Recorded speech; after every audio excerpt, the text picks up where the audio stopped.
யாரோ மனதிலே ஏனோ கனவிலே வந்த துணையே வந்து அணையே அந்த முள்ள சந்திரனை சொந்தம் கொண்ட சுந்தரியே சாமி கிட்ட சொல்லி வச்சு சேர்ந்தது இந்த செல்ல கிளியே இந்த பூமியுள்ள காலம் மட்டும் வாழும் இந்த அன்பு கதையே முத்துமணியே பட்டு துணியே ரத்தினமும் முத்தினமும் சேர்ந்து வந்த சித்திரம் சாமி கிட்ட சொல்லி வச்சு போதும் வா கோயில 3 தடவை சுத்திட்டு வரலாம் அப்பதான் 3 குழந்தைங்க பிறக்குமா. என்னது 3 குழந்தையா? யாருக்கு? ஏய் வேற யாருக்கு? நமக்கு தாண்டி. நமக்கு 3 குழந்தைங்க. ஏன் குட்டிமா பத்தாதா? அதுக்கும் மேலனாலும் எனக்கு ஓகேதான். கடவுளே கோயில். அட ஆமால மறந்தே போயிட்டேன். தப்பு தப்பு. உங்களெல்லாம் வச்சுக்கிட்டு சரி வாங்க போய் கோயில 3 தடவை சுத்திட்டு வரலாம். போலாமே. அதுக்கு முன்னாடி உங்ககிட்ட நான் கொஞ்சம் பேசணுமே. என்ன பேச போறீங்க? எதுவா இருந்தாலும் கோயில சுத்திட்டு அப்புறம் வந்து பேசிக்கலாம். நோ நோ முடியவே முடியாது. இப்ப நீ கொஞ்சம் நல்ல மூட்ல இருக்கிற மாதிரி இருக்கு. இப்பவே நான் என் மனசுல இருக்கிறத சொல்லிடுறேன். ஷபா இங்கேயும் வந்து ஆரம்பிச்சிட்டாரா? இவர் தொல்லை வர வர தாங்க முடிய மாட்டேங்குது. நான் சொல்ல ஸ்டார்ட் பண்ணவா? வேண்டானா விட்டுறவா போறீங்க? சொல்லி தொலைங்க. உன் கண்ணை பார்த்து பேசுறதுக்கு எனக்கு வெக்கமா இருக்கு. நான் அந்த பக்கமா திரும்பிக்கிறேன். இது வேறயா? எதையோ சொல்ல போறேன்னு சொல்லிட்டு அந்த பக்கமா திரும்பிட்டாரு. குட்டிமா ஸ்டார்ட் பண்ணவா? நீங்க ஸ்டார்ட் பண்ணுங்க. ஆனா எதுக்கு அந்த பக்கமா திரும்பி இருக்கீங்க? அது ஒண்ணு இல்ல குட்டிமா, உன் கண்ணை என்னால ஃபேஸ் பண்ணவே முடியல. அதான் இந்த பக்கமா திரும்பி சொல்றேன். இன்னைக்கு என் மனசு திறந்து உங்ககிட்ட பேசலான்னு இருக்கேன்டி. நம்ம சின்ன பிள்ளைங்களா இருக்கும் போது நான் அம்மாவை நினைச்சு எத்தனையோ நாள் அழுதுட்டு சாப்பிடாம அடம் பிடிச்சிட்டு இருந்திருக்கேன். என்னைக்குமே நீ தான் வந்து என்ன சமாதானப்படுத்திருக்க. அப்ப இருந்து இப்ப வரைக்கும் நான் அம்மாவை நினைச்சு அழும் போதெல்லாம் உன் மடியில படுத்து தான் அழுதுருக்கேன். இத நம்ம கிட்ட 100 தடவையாவது சொல்லியிருப்பாரு. இத கேக்குறதுக்குலாம் எனக்கு பொறுமை இல்லப்பா. இப்ப என்ன பண்ணலாம்? இங்க இருந்து நைஸா நழுவிட வேண்டியதான். ஏய் குட்டிமா கேட்டுட்டு தானே இருக்க, உன் ஆளு ஏதாவது சொல்லுடி. மச்சான் நான் கேட்டுட்டு தான் இருக்கேன். நீங்க திரும்பி பார்க்காம உங்க கதையெல்லாம் சொல்லி முடிங்க. ஓ சரி சரி, நீ கேட்டா மட்டும் போதும். அப்புறம் அடிக்கடி உன்னை உரிமையா பொண்டாட்டின்னு சொல்றேன். சும்மா வாய் வார்த்தைக்கு சொல்லல குட்டிமா, உண்மையாவே மனசுல இருந்து தான் கூப்பிடுறேன். என்னைக்கு இருந்தாலும் எவ்வளவு நாள் நீ என்ன காக்க வச்சாலும் நீ தாண்டி எனக்கு பொண்டாட்டி. நான் செஞ்சது அவ்வளவும் தப்புதான். ஒன்ன பக்கத்துல வச்சுட்டு நான் யார் யாரோ பின்னாடி தெரிஞ்சிட்டு இருந்திருக்கேன். ஆனா இந்த கோயில்ல நான் உனக்கு ப்ராமிஸ் பண்ணி கொடுக்குறேன், உன்னை தாண்டி நான் யாரையும் யோசிக்கவும் மாட்டேன். ஏன் கனவுல கூட நினைச்சு பார்க்க மாட்டேன். நித்யா விஷயத்துல நான் அப்படி சொன்னது உன்னை எவ்வளவு ஹர்ட் பண்ணிருக்குன்னு எனக்கு நல்லா தெரியும். சாரிடி, என்னை மன்னிச்சிரு. சோ இதுக்கும் மேலையும் என்ன நீ வெயிட் பண்ண வைக்க மாட்டேன்னு நம்புறேன்.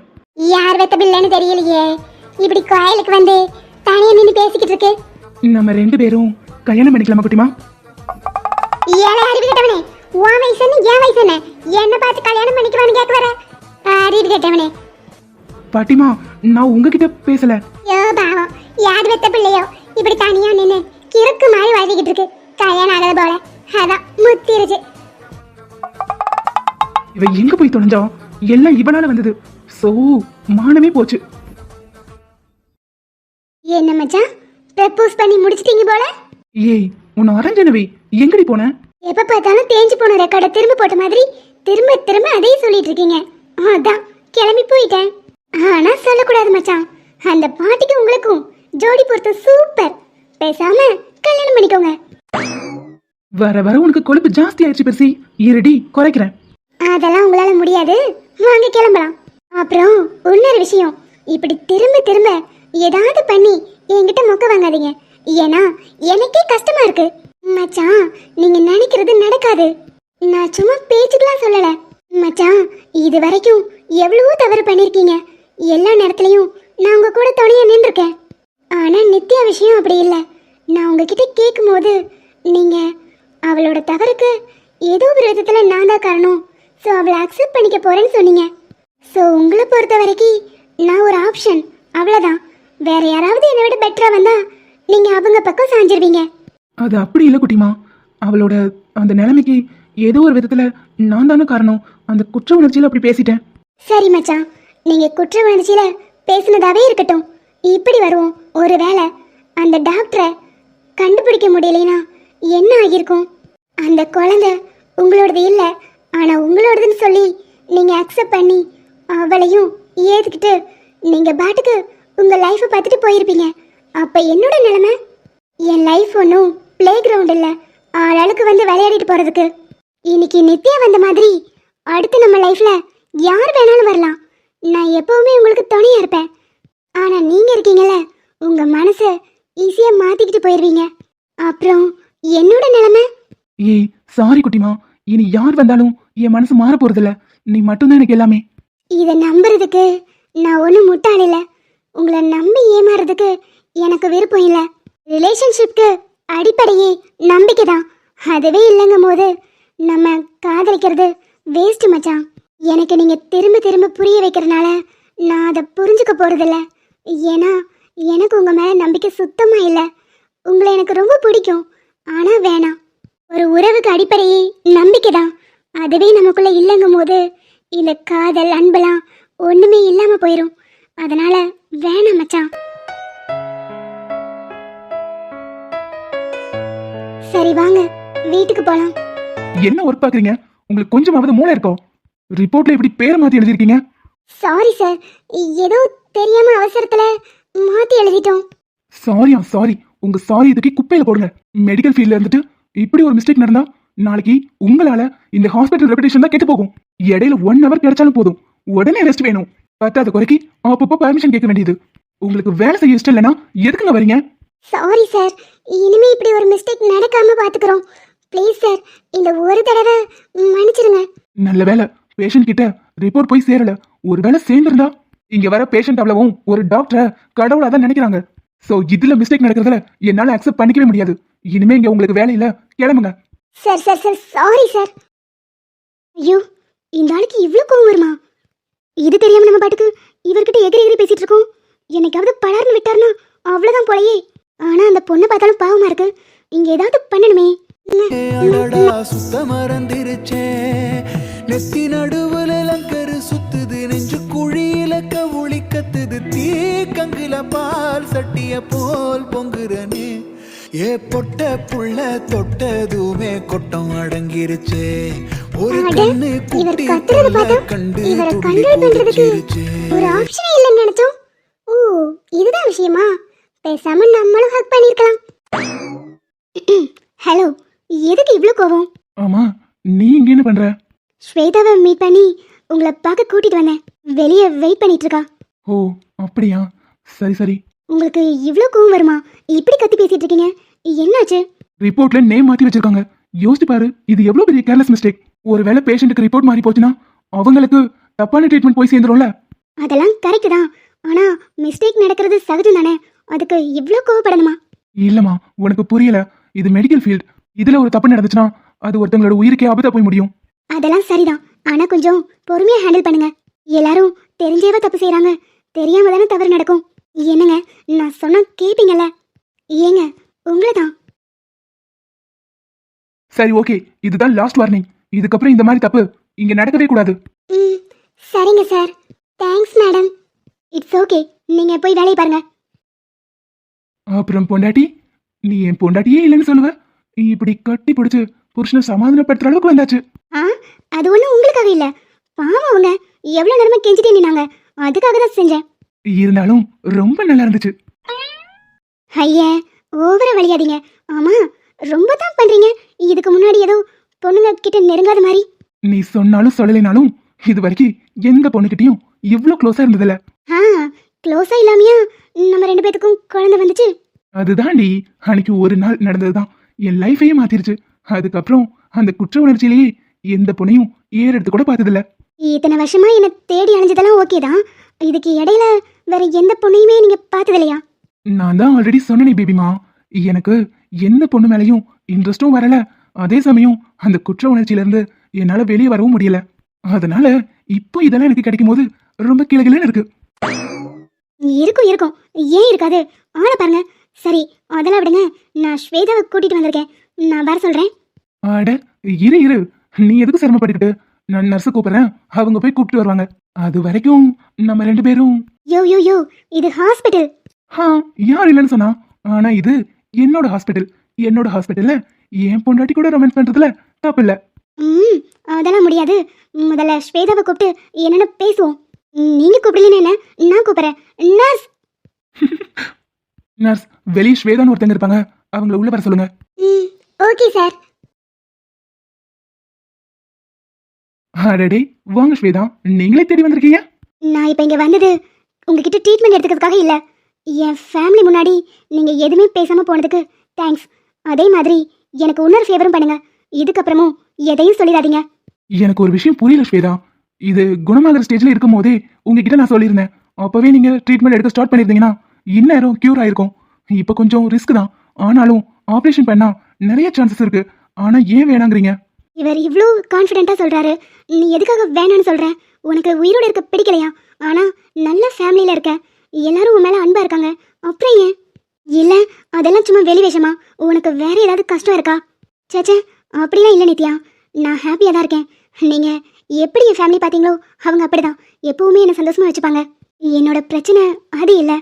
அன்னைக்கு வினோத் சொன்னாரே, ஒரு துரோகத்தை பண்ணி தான் அவர் வாழ்க்கைக்குள்ளேயே நான் நுழைஞ்சேன். என்னதான் அவர் மனசுல நான் இப்ப இருந்தாலும், ஆனா அவருக்கு கிடைக்க வேண்டியது கிடைக்காமே போயிருச்சு.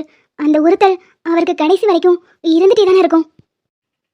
அவர் இப்ப வேணா என்னை அக்செப்ட் பண்ணிருக்கலாம், ஆனா அவருக்குள்ளேயும் ஒரு உறுத்தல் இருந்துட்டே தானே இருக்கும். இப்படி தப்பு பண்ணி நம்ம லைஃப்குள்ள வந்துட்டாலேன்னு பாவம் அவரு.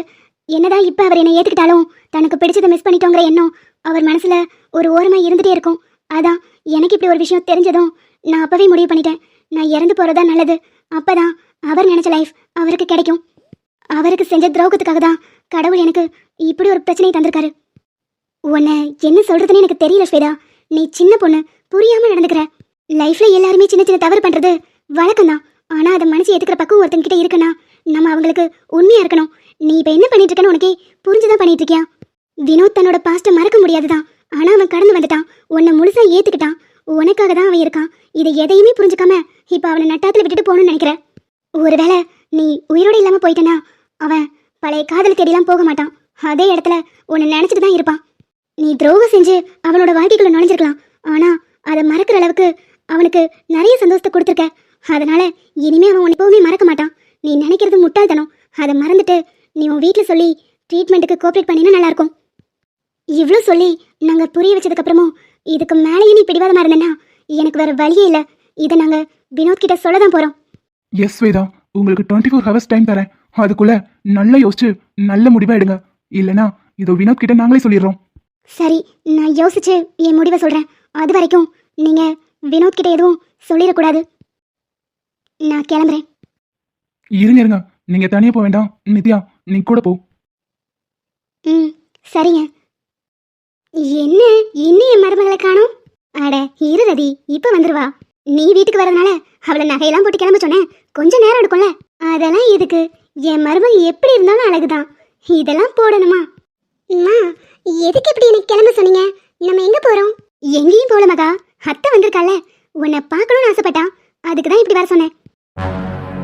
வாவ் மகா, பிங்க் ஹாஃப் சரியில செம்மையா இருக்க. என்னம்மா, அப்படிதானே? அட ஆமாடா, என் மருமகளுக்கு என்ன குறைச்சல்? தங்கம் ரொம்ப அழகா இருக்க. ஹிஹி, தேங்க்ஸ் ஆண்டி. சரிம்மா, நீங்க பேசிட்டு இருங்க, நான் உள்ள போறேன். அட அட இருடா தங்கம், உன்னை பத்தி தான் பேசவே வந்திருக்கோம். நீ எதுக்கு உள்ள போற? கொஞ்ச நேரம் இரு, வந்து உட்காரு. இல்ல ஆண்டி, பரவாயில்ல, இருக்கட்டும், நான் இங்கே நிக்கிறேன். அட பரவாயில்லையே, உன் பொண்ணு இந்த அளவுக்கு மரியாதை தெரிஞ்சு வளர்த்துருக்க. பாரு, பெரியவங்க முன்னாடி உட்கார கூட மாட்டேங்கிறா. என் பொண்ணு எப்பவுமே அப்படிதான், சொக்க தங்கம். ஆமாம்மா, தங்கம் தான், அதான் விற்கிறதுக்கு பாக்குற. அப்புறம் மகா, உங்க அம்மா சொல்லிருப்பாளே 3 நாள் நிச்சயதார்த்தம், உன் ஃப்ரெண்ட்ஸ் எல்லாரையும் கூப்பிடு. மகா, இப்படி வாய் திறக்காம இருந்தா என்கேஜ்மெண்ட் நடந்துரும். இப்பவே உன் மனசுல இருக்கிறத சொல்லிடு. யார் என்ன சொன்னாலும் பரவாயில்ல. ஆண்டி, நீங்க தப்பா நினைச்சுக்கலைனா நான் உங்ககிட்ட ஒன்று சொல்லலாமா? நீ என்ன அவகிட்ட பேசணும்? ஏய் விடு, அவதான் என்கிட்ட ஏதோ சொல்லணுங்கிறால, நீ சொல்லுமா. ஆண்டி, நீங்க தப்பா நினைச்சுக்காதீங்க. எனக்கு இந்த கல்யாணத்துலயும் என்கேஜ்மெண்ட்லயும் விருப்பம் இல்லை. ஏய், என்னடி பேசிக்கிட்டு இருக்க? எதுக்குமா அப்படி சொல்ற? இன்னும் 3 நாள்ல நிச்சயத்தை வச்சுட்டு இப்படி சொன்னா என்ன அர்த்தம்? அது ஒண்ணு இல்ல ரதி, கொஞ்சம் குளிர் விட்டு போச்சு. மேடம் வளர்ந்துட்டாங்கல்ல, அதான் இப்படி திமிரா பேசிக்கிட்டு இருக்காங்க. 2 சாத்து சாத்துனா சரியா போயிடும். ஏய் தங்கம், நிறுத்து. அவ என்ன காரணம்னு முதல்ல சொல்லட்டும், அப்புறம் எதுனாலும் முடிவு பண்ணிக்கலாம். நீ பாட்டுக்கு லபலபன்னு கத்தாத. ஏமா மகா, என்ன காரணத்துக்காக என் பையனை வேண்டான்னு சொல்ற? என் பையனுக்கு என்ன குறைச்சல்? இங்க பாருங்க ஆண்டி, காரணம்லாம் எதுவும் இல்ல, எனக்கு விருப்பம் இல்ல, அவ்வளவுதான். நான் படிக்கணும். மவளே, நீ இப்படிதான் பேசுவன்னு எனக்கு நல்லா தெரியும். இப்ப பாரு உன்னை எப்படி கோர்த்து விடுறேன்னு. என்ன ஆண்டி, மகாவை எதுக்காக கம்பல் பண்றீங்க? விடுங்க பாவம். மேபி யாரையாவது லவ் பண்றாளோ என்னமோ. என்ன மகா, நீ யாரையாவது லவ் பண்றதா இருந்தா சொல்லு, ஆண்டி அவனை உன் கூடயே சேர்த்து வைப்பாங்க. என்னது லவ்வா? ஏய், அப்படி ஏதாவது உன் மனசுல வச்சிருந்தனா அத அப்படியே குழி தோண்டி போட்டு புதைச்சிரு. இல்லனா ஒரு பிள்ளைன்னா பார்க்க மாட்டேன், கொன்றுவேன். பணங்கா மண்டை, நேரத்துக்கு ஏற்ற மாதிரி கோர்த்தா விடுற. இப்போதைக்கு யுவன் பத்திலாம் சொல்லிட முடியாது. அவங்களே இப்ப நான் கொஞ்சம் கொஞ்சமா நல்ல நிலைமைக்கு வந்துட்டு இருக்காங்க. இப்ப நான் யுவன் வேலைக்கு போனதுல இருந்து ஏதோ லேண்ட் வாங்கி சொந்த வீடு கட்ட போறாங்க. இந்த மாதிரி நேரத்துல இதை நம்ம சொன்னா நம்ம அம்மாவால அவனுக்கும் அவன் குடும்பத்துக்கும் பிரச்சனை வரும். நம்ம அதை இப்போதைக்கு சொல்ல வேணாம். ஏய், உன்னை தாண்டி கேட்குறேன், அப்படியே திருன்னு முழிச்சுட்டு நிற்கிற. நான் தான் சொல்றேன்ல, எனக்கு இந்த நிச்சயத்துல விருப்பம் இல்லை, அவ்வளோதான். நான் யாரையும் லவலாம் பண்ணல, எந்த காரணமும் இல்லை. எனக்கு இது வேணாம். மகாமா, இப்படி திடீர்னு வேண்டான்னு சொன்னா என்ன அர்த்தம்? உன்னை நம்பி எல்லாரையும் இன்வைட் பண்ணியாச்சு. என்ன ஆண்டி புரியாம பேசுறீங்க? எனக்கு பிடிக்கல, அவ்வளோதான். அதுக்கு மேலே எந்த காரணமும் இல்லை. நான் தான் சொல்றேனே, எனக்கு படிக்கணும். நான் பெயிண்டிங் நல்லா பண்ணுவேன். எனக்கு ஒரு ஆர்டிஸ்ட் ஆகணும். அது மட்டும்தான் என்னோட கனவு லட்சியம். இப்படி தேவையில்லாம திடீர்னு நிச்சயம் கல்யாணம்லாம் என்னால ஏத்துக்க முடியாது. இவ்வளவுதானே உன் பிரச்சனை? சரி, நிச்சயத்தை இப்ப முடிச்சுக்கலாம். கல்யாணத்தை 2 வருஷம் உன் படிப்பெல்லாம் முடிஞ்சதுக்கு அப்புறம் உனக்கு எப்ப தோணுதோ அப்ப வச்சுக்கலாம். இல்ல ஆண்டி, எனக்கு விருப்பம் இல்லை. நீங்க இங்க இருந்து கிளம்புறதா சரின்னு தோணுது. இதுக்கும் மேலேயும் என்னை கம்பல் பண்ணாதீங்க. சரி தங்கம், இதுக்கு மேலே உன் பொண்ணுக்கிட்ட பேசி ஒரு பிரயோஜனமும் இல்லை. நாங்கள் கிளம்புறோம். எங்கள் மேலே தான் தப்பு இருக்குது. அப்புறம் பிஸ்னஸ் டீலை பற்றி அப்புறமா பேசிக்கலாம். ஏய் இரு ரதி, அவதான் சின்ன பொண்ணு ஏதோ தெரியாமல் பேசிட்டு இருக்கானா, நீ வேற கொஞ்சம் இரு. ஏய் என்னடி, உனக்கு அவ்வளோ திமிராயிடுச்சா? பின்ன நானும் சொல்லிட்டே இருக்கேன், நீ பாட்டுக்கு என்கேஜ்மெண்ட் அது இதுன்னு ஃபிக்ஸ் பண்ணிட்டு இருக்க. எனக்கு விருப்பம் இல்லைன்னா விட. விருப்பம் இல்லைன்னா என்ன அர்த்தம்? எனக்கு புரியல. உன்னை பெத்ததுன்னா வளர்க்குறதுனா, உனக்கு தேவையானதெல்லாம் வாங்கி கொடுக்குறதுனா, அப்புறம் உன் வாழ்க்கையும் முடிவு பண்ணுறது என்னோட பொறுப்பு தான். என்ன நீ பெத்தன்னு சொல்லு, ஆனால் வளர்த்தன்னுலாம் சொல்லாத. ஏதோ இந்த 4 செவத்துக்குள்ள யாரையோ விட்டு என்னை பார்க்க சொல்லிட்டு தானே போற. ஏய் பைத்தியக்காரத்தனமா பேசாத, உனக்காக தான் ஓடி ஓடி உழைக்கிறோம். எனக்காக நீ ஓடி ஓடி உழைக்கிறனால ஒரு பிரயோஜனமும் இல்லை. ஒரு 10 நிமிஷம் உட்கார்ந்து பேசி என் மனசுல என்ன இருக்குன்னு தெரிஞ்சிருந்தா இந்த நிலைமைக்கு வந்திருக்காது. அதான் இப்ப கேக்குறல, என்னன்னு சொல்லு, எதுக்காக இந்த நிச்சயம் வேணாங்கிற? எனக்கு அவனை பிடிக்கலமா, அந்த ஒரு காரணம் போதாதா? என்ன பிடிக்கல? எதுக்கு பிடிக்கல? சின்ன வயசுல இருந்து ராஜேஷை பார்த்துட்டு தான் இருக்கோம். அவன் ரொம்ப தங்கமான பையன். அப்புறம் நீ நினைக்கிறதுனா இங்க நடக்காது. அவளுக்கும் எனக்கும் பிசினஸ் டீல் இருக்கு. 70% அவதான் இன்வெஸ்ட் பண்ணிருக்கா. ஹோ, அப்படின்னா அவங்க கூட நீ பிசினஸ் பண்ணிக்கோ. என்ன வச்சு எதுக்கு பிசினஸ் பண்ற? ஏய் மகா, அப்படியே அரைஞ்சினவே, வாய் கொழுப்பு உனக்கு கூடி போயிருச்சு. உன்னை வச்சு பிசினஸ் பண்றாங்களா? ஆமா, நீ பண்றதுக்கு பேர் வேற என்ன? நீ பிசினஸ் பண்றேன்னு சொல்லி வேலைக்கு ஓடிட்டே இருக்க. அது கூட பிரச்சனை இல்லம்மா. ஆனா இப்ப பண்ற பாரு, அது ரொம்ப கேவலமான வேலை. உன்னோட பிசினஸ்ல நீ ஜெயிக்கணுங்கிறதுக்காக, உன்னோட சுயநலத்துக்காக எனக்கு கொஞ்சம் கூட பிடிக்காத ஒருத்தனுக்கு எனக்கு கழுத்து நீட்டு சொல்ற பாத்தியா? இதை விட கேவலமான ஒரு செயல் யாராவது செய்வாங்களான்னு எனக்கு தெரியலம்மா. இங்க பாரு, நான் எது செஞ்சாலும் உன் நல்லதுக்கு தான் செய்வேன். படிக்கிறல அந்த திமிர்ல இப்படிலாம் பேசதான் செய்வேன். இது திமிர் இல்லம்மா, என்னோட ஆதங்கம். உனக்கு இதெல்லாம் புரியாது. எனக்கு ஒன்றும் புரியவே வேணாம். வாயை மூடிட்டு எதிர்த்து பேசாம நில்லு. நீ தலைகீழ நின்று தண்ணி குடிச்சாலும் இந்த நிச்சயம் நடக்க தான் செய்யும். கல்யாணம் வேணா நீ சொன்ன மாதிரி படிச்சு முடிச்சதுக்கு அப்புறம் பண்ணிக்கலாம். இவ்வளோ எடுத்து சொல்லியும் நீ கொஞ்சம் கூட புரிஞ்சுக்க மாட்டேங்கிறாள. தடவை சொல்றேன், உனக்கு மகளா பிறந்ததுக்கு நான் பிறக்காமே இருந்திருக்கலாம். இப்படிலாம் அழுது நடிச்சா ஒன்றும் என் மனசு மாற போறதில்ல. எனக்கு தேவை என்னோட பிசினஸ். வாயை மூடிட்டு நில்லு. அது மட்டும் இல்ல, அவன் நல்ல பையன்தான். அவங்க உன்னை நல்லா தான் பார்த்துப்பாங்க. எனக்கு அந்த நம்பிக்கை இருக்கு. இதுக்கு மேல ஒரு வார்த்தை எதிர்த்து பேசுன உன்னை கொன்னே போட்டுருவேன். இங்க பாரு ரதி, அவ சின்ன பிள்ளைல, அதான் பயப்படுறா. காலேஜ் தானே படிக்கிறா. எங்க அம்மா அப்பா விட்டு இப்பவே பிரிஞ்சு போயிடுவோங்கிற பயத்துல அப்படிலாம் பேசிக்கிட்டு இருக்கா. நீ எதுவும் தப்பா நினைச்சுக்காத. அதெல்லாம் புரியாமையா இருக்கு. நம்மளும் இந்த வயசெல்லாம் கடந்து வந்தவங்க தானே. கல்யாணம் பண்ணிட்டு போகும்போதே அழுதுகிட்டே தான் போவோம். இதெல்லாம் புரியுது. ஆனால் நம்ம கம்பல் பண்ணி அவளை கல்யாணம் பண்ணி வச்சா அவங்க 2 பேர் சந்தோஷமா இருப்பாங்கங்கிறது தான் எனக்கு சந்தேகமாக இருக்கு. அதெல்லாம் பற்றி நீ எதுக்கு கவலைப்படுற? அதெல்லாம் சந்தோஷமா தான் இருப்பாங்க. ஏன் மருமக மேலே எனக்கு நம்பிக்கை இருக்கு. என்னப்பா ராஜேஷ், நீ என் பொண்ணை நல்லா பார்த்துப்பல? அதுக்கு என்ன ஆண்டி, தங்கம் மாதிரி தாங்குவேன். ஓடும் மேகங்கள் ஓய்வு கொள்ளலாம், மழையாய் பொழிந்தே தன் பாரம் தீர்க்கலாம், அழுதால் கூட சொல்லுடி. தீரா சுமையே. ஏய், என்னாச்சு மகா? நீ ஓகே தானே? கருதும் இமையே. ஏய் பொண்டாட்டி, என்னாச்சுன்னு கேட்டேன். என்னது பொண்டாட்டியா? ஓஹோ, இந்த லெவலுக்கு போயிருச்சா? ஏய் கழுத, பேசுறத நோட் பண்ணாம ஒழுங்கா டிவியை பாரு. ஹிஹி, நான் டிவி தானே பார்த்துக்கிட்டு இருக்கேன். ஏய் மகா, எதுக்கு அழுகுற? அது இன்னைக்கு வீட்டுக்கு ராஜேஷும் அவங்க அம்மாவும் வந்திருந்தாங்க. நான் அவங்க முன்னாடி இதில் எனக்கு சுத்தமாக விருப்பம் இல்லைன்னு சொல்லிட்டேன். ஆனாலும் யாரும் என் பேச்சை கேட்கவே இல்லை. இன்னும் 3 நாள் என்கேஜ்மெண்ட். ஃப்ரெண்ட்ஸ் எல்லாம் கூட இன்வைட் பண்ணணும்னு சொன்னாங்க. எனக்கு தெரிஞ்சு ராஜேஷ் வேணும்னே இப்படி பண்ணியிருக்கான்னு நினைக்கிறேன். நான் பஸ்ஸில் வச்சு அவனை ஓவராக டேமேஜ் பண்ணல, அதனால தான் இப்படி பண்ணுறான். ஃப்ரெண்ட்ஸ் எல்லாம் இன்வைட் பண்ணி ஆகணும்னு சொல்லியிருக்காங்க. இவ்வளோதான் விஷயமா? இதுக்கு எதுக்கு அழுகுற? விடு, பாத்துக்கலாம். பார்த்துக்கலாமா? எப்படி நீங்கள் சொல்கிறீங்க? இன்னும் 3 நாளில் என்கேஜ்மெண்ட். அதை எப்படி தடுக்க முடியும்? நான் முடியாதுன்னு சொல்லிட்டேன். யுவன், நான் வேணா ஒன்று பண்ணட்டுமா? நீங்கள் தப்பாக எடுத்துக்க மாட்டீங்களே? நீ ஃபர்ஸ்ட் என்னன்னு சொல்லு. நான் உங்ககிட்ட ப்ராமிஸ் பண்ணி கொடுத்துருக்கேன், இனிமே சூசைட் எதுவும் பண்ண மாட்டேன்னு. ஆனால் இந்த ஒரு தடவை மட்டும் நான் ஏதாவது பண்ணி அவங்கள மிரட்டி பார்க்கவா? நான் கை எடுத்துக்கிட்டேன்னா எங்கள் வீட்டில் இதை தடுத்து நிப்பாட்டிடுவாங்கல்ல. மகா, வந்தனே வை. இப்படி கிறுக்கு மாதிரி ஏதாவது வேலை பார்த்து வச்சிடாத, ஆரஞ்சிருவன் பார்த்துக்கோ. நான் தான் சொல்றேன்ல, 3 நாள்ல தானே என்கேஜ்மெண்ட், பார்த்துக்கலாம். எப்படிங்க? தடுத்து நிறுத்த முடியாதே. அதை தடுத்து நிறுத்த முடியாதுன்னு எனக்கும் தெரியும். ஆனா ஷோரா சொல்றேன், அவன் உன் கையில ரிங் போட மாட்டான். உன் ஃப்ரெண்ட்ஸ் எல்லாம் இன்வைட் பண்ண சொல்லியிருக்காங்கல்ல, ஸோ நானும் வரேன். என்னது, நீங்களா? உங்க கண்ணு முன்னாடி என்கேஜ்மெண்ட் நடந்தா அது எனக்கு இன்னும் கஷ்டமா இருக்கும். வேணாம் யுவன், நான் வேணா என் அப்பா கிட்ட பேசி பார்க்குறேன்.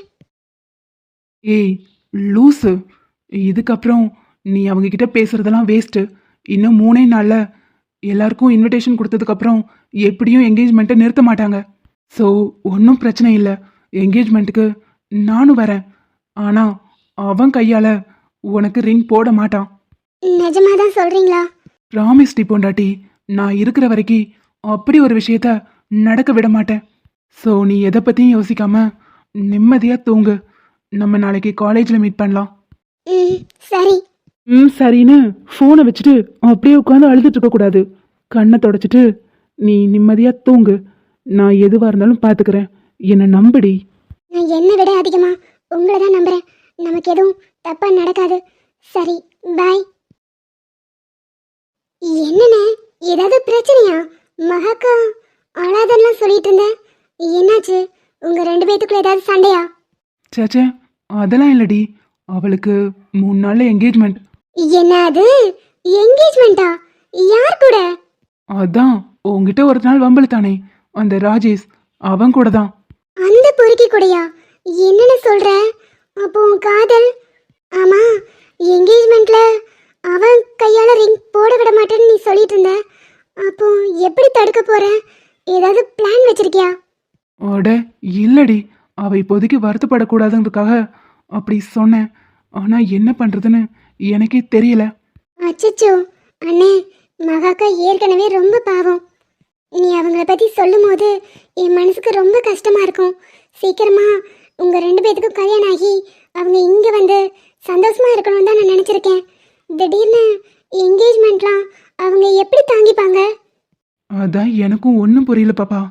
நானே என்ன பண்றதுன்னு தெரியாம குழம்பி போயிருக்கேன். சரி விடுங்க, நம்ம எதுவாக இருந்தாலும் அன்னைக்கு பார்த்துக்கலாம். நீ ஒன்றும் பயப்படாத. எனக்கு தெரிஞ்சு உங்க 2 பேர் லவ் ரொம்ப ட்ரூவானது. அதனால தப்பா எதுவும் நடக்காது. நீ எதை பத்தியும் யோசிக்காத.